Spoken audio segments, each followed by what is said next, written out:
Shortcut দিয়ে কেসিকের design শিখুন খুব সহজে, খুব সহজভাবে বোঝানোর চেষ্টা করব। রেক্ট্যাঙ্গেলের শর্টকাট কি বলো তো?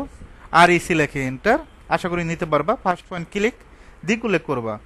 এদিকে আমরা 8 ফিট নেব। কত ফিট? 8 ফিট, অবশ্যই 8 ফিট নিতে পারবা। কমা দিবা, আর একদিকে 7 ফিট। জুম করবা, এটার অফসেটটা 2 ইঞ্চি। ও লেখে এন্টার, 2 লেখে এন্টার। অফসেটের কাজ জানো না? অবশ্যই জানো। ও লেখে এন্টার, 2 লেখে এন্টার। এখন এটা এক্সপ্লোড করবা, মানে ভেঙে ফেলবা। এক্স লেখে এন্টার। অফসেটটা আমরা 15 নেব। কত নেব? 15, 15 ইঞ্চি। এদিক থেকে 15 ইঞ্চি, এদিক থেকে 15 ইঞ্চি। আবার অফসেট 5 ইঞ্চি। ও লেখে এন্টার, 5 লেখে এন্টার। কি লেখে এন্টার? ও লেখে এন্টার, 5 লেখে এন্টার। দুইটা নিবা, এই পাশ থেকে দুইটা নিবা, আর এই পাশ থেকে হবে 5টা। কয়টা? জাস্ট ক্লিক করে কাজ করবা।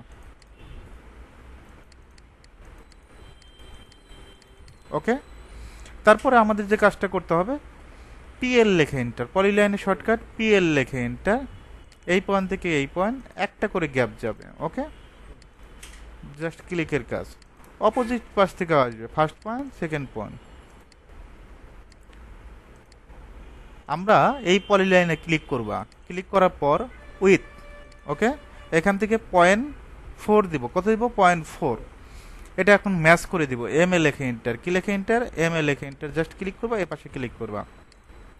এখন এই দুইটা সিলেক্ট করার পর সিপি লেখে এন্টার। এই পয়েন্ট থেকে এই পয়েন্ট কপি করবা। একইভাবে আমরা এই পয়েন্ট থেকে কপি করব, একইভাবে এই পয়েন্টটা কপি করব। এখন আমরা এটা সিলেক্ট করে ডিলিট করে দিব। ডিলিট করে দেওয়ার পর অফসেট 2 ইঞ্চি। কত ইঞ্চি? 2 ইঞ্চি। এদিকে 2 ইঞ্চি, এদিকে 2 ইঞ্চি। তোমার কোনো কারণে মন চাচ্ছে যে আমরা এই দুইটা সিলেক্ট করব, মাঝখানে আরেকটা শেপ দেব। সিপি লেখে এন্টার। যে পারে সব জায়গায় কাজ পারে, বুঝতে পারছো? এই পয়েন্ট ধরবা, এই পয়েন্টটা আরেকটা দিবা, F8 দিবা। F8 দিলে স্ট্রেট হবে। জাস্ট ক্লিক করবা। ঠিক আছে? আরও যদি শেপ দেওয়ার প্রয়োজন পড়ে, এখানেও দিতে পারবা, এখানেও দিতে পারবো। আমি 3টা শেপ দিয়েই ডিজাইনটা করব।